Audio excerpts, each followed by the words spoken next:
Banyak industri mulai mengandalkan teknologi cetak 3D nih. Apa tren Purwarupa 3D printing yang paling menonjol belakangan ini, Pak? Sebenarnya kalau dari kita sih, secara teknologi 3D printing itu udah berubah dari sekedar alat cetak barang yang mungkin lebih dikenal sama orang 3D printing itu buat cetak barang doang nih. Cuman kita sebagai Purwarupa itu kita berubah atau bisa dibilang kita shifting bisnis model kita untuk menjadikan alat 3D printer ini sebagai alat bantu pikir. Oke. Alat bantu pikir itu maksudnya gimana? Jadi seandainya nih ada klien datang ke kita, oh saya punya restoran nih, saya kira-kira mau bikin apa ya di restoran saya? Itu di sana kita coba bantu mereka buat mikir kayak, oh lu tuh jualan restoran apa nih? Jual makanan apa? Cuisine dari mana? Lokasinya di mana? Baru di sana kita kembangin, kita bantu mereka pikir, kita cari jalan keluar kayak, oh mungkin untuk kembangin restoran lu kita perlu buat merchandise ini nih, atau mungkin untuk display makanan-makanannya pakai ini nih, gitu. Oh, jadi bisa bikin figurin-figurin makanan juga gitu ya, berarti ya, Benar. dari 3D printing. Wow, oke. Welcome to SOS Podcast, tempat orang-orang hebat bicara.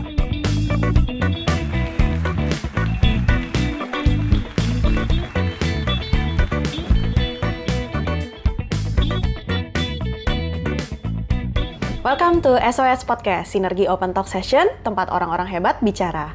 Hari ini kita kedatangan nih Pak Nicholas Halim, CEO dari Purwarupa 3D Printing. Selamat datang Pak, terima kasih sudah meluangkan waktunya, sudah datang ke sini. Thank you. Oke Pak, jadi gini nih, bahkan banyak orang nih sekarang yang melihat 3D Printing hanya sebagai alat cetak. Nah sebenarnya apa sih tujuan besar di balik hadirnya Purwarupa 3D Printing dalam mendorong inovasi? Jadi sebenarnya kita di Purwarupa itu kita pengen ngubah persepsi orang-orang dari Purwarupa itu yang awalnya sekedar menciptakan barang jadi alat bantu pikir, gitu. Itu tuh dimana ngurangin resiko. Oke, resikonya apa? Karena kan misalnya orang setiap mau produksi kan ada resiko tuh, resiko salah desain, resiko produksi, resiko finishing. Jadi kayak media untuk proofing sebelum mereka tuh ambil keputusan, sebelum produksi yang jumlahnya besar. Jadi kayak kita bantu mereka dan kita jadiin diri kita tuh sebagai alat bantu pikir buat mereka. Gitu. Emang kira-kira produk apa tuh yang biasanya mereka buat massal, terus udah gitu sebelumnya Mas Sam di 3D proofing dulu? Yang untuk prototyping atau 3D modeling proofing gitu, sebelum mereka cetak ke produksi massal, mereka kan tetap butuh yang namanya ya initial design, terus ada namanya visualisasi dulu untuk barang-barangnya tuh mau kayak gimana. Itu kebanyakan tuh di spare parts atau misalnya pabrik mainan atau seandainya pabrik ya yang bikin merchandise tapi dengan quantity yang udah besar banget tuh, kayak udah ratusan ribu. Oh, jadi kayak proofing dulu di awal dengan 3D printing ya, supaya mereka di kedepannya pas massal itu tidak salah. Yes.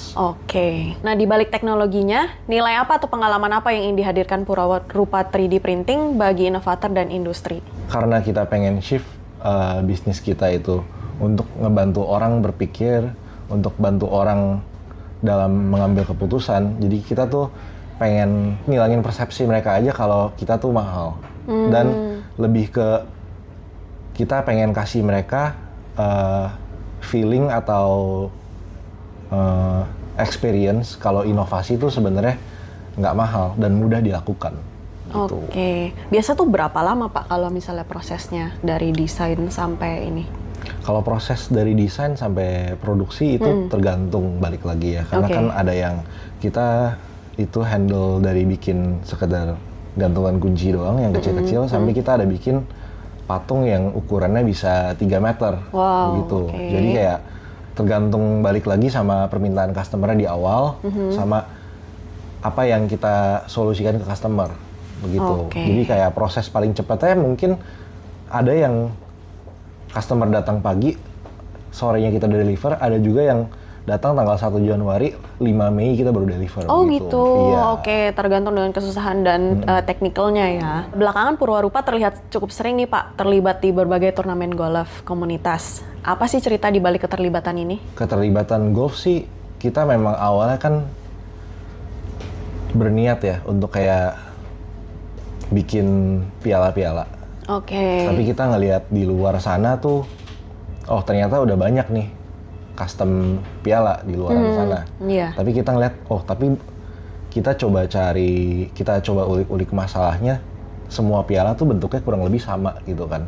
Betul. Nah, karena kita punya kelebihan di mana kita bisa bikin piala dengan bentuk yang sesuai dengan identity sebuah komunitas, terutama kan komunitas golf banyak banget ya di Indonesia lah ya. Di Indonesia tuh banyak banget. Jadi kayak, dan kita juga ngelihat problemnya adalah mereka pengen punya identity, timeline mereka mepet, dan mereka juga kadang ya nyerahin ke kita aja gitu. Desainnya ya udahlah, Bapak yang pikirin gitu ya. Pikirin lah gitu. Yang Pokoknya penting kayak jadi pas tanggal segini udah punya nih pialanya gitu. Jadi kayak itu kita lumayan berhasil solve problem itu gitu loh, dari custom, waktu, biaya. Oh wow, oke. Nah, manfaat apa yang ingin dibangun melalui keterlibatan di dunia golf bagi ekosistem industri dan komunitas terkait? Kalau terkait untuk kolaborasi kita dengan golf, itu kita nggak ngelihat sebagai kita sebagai bisnis, kita Purwarupa kita jualan piala nih, kita jualan piala ke komunitas aja, beli putus. Cuman yang kita lihat itu adalah jalur kolaborasi lah. Cabang olahraga juga banyak ya. Cuman kita mulai masuk dari golf dulu karena yang saya ngelihat golf itu trennya tuh nggak pernah turun tuh dari tahun ke tahun. Betul. Sedangkan kayak olahraga lain ada yang nanti bermunculan, ada yang nanti turun gitu kan. Harapanku ya kita bisa support di sisi lain, mungkin dari merchandise-nya, dari door prize-nya. Gitu-gitu. Oke, pertanyaan terakhir nih Pak. Aku pengen tahu sih, kayak yang pernah di printing yang paling susah atau berkesan apa nih? Setiap customer yang datang itu challenge-nya beda-beda. Jadi kasus yang kita hadepin tuh selalu berbeda. Orang yang bikin spare parts, challenge-nya beda. Orang yang bikin piala mungkin nggak perlu fitting, nggak perlu apapun. Tapi mereka lebih rewel mungkin dari segi estetika. Terus orang yang bikin spare parts mungkin mereka nggak perlu segi estetika, tapi yang penting fungsi, begitu kan. Wow, berarti bisa bikin spare part juga ya sebelum mereka produksi massal, bikin dulu yang kecilnya gitu, prototipe-nya dulu ya? Prototipe-nya dulu. Oh, wow. Cuman so far, selama kita berdiri, kayak kita sering juga bikin kayak figur-figur besar, yang ukurannya itu 1-2 meter. Oh wow, Cuman ada satu momen di mana ada customer yang datang ke kita, mereka tuh pengen bikin figur naga dengan tinggi sekitar 2,5 meter. Wow. Tapi mereka tuh mau figur itu digantung di atap.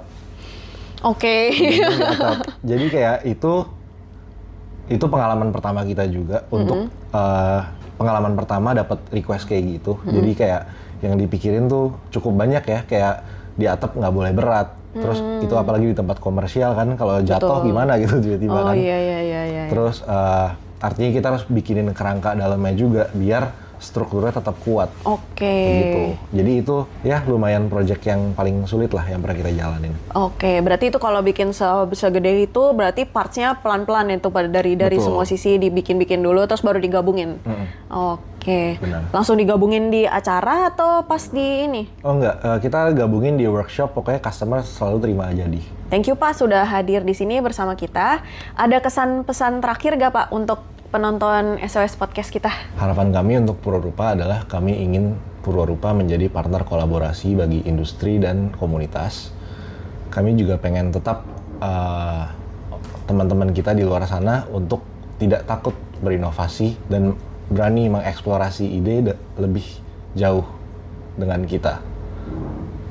Kita pengen memberikan pengalaman ke kalian semua kalau berinovasi itu nggak sulit dan tidak mahal. Oke Pak, terima kasih sudah datang di SOS Podcast. Semoga sukses selalu bisnisnya. Thank you. Oke, terima kasih Pak sudah datang. Ini ada dari sponsor kita, gift dari Onassis. Thank you. Thank you.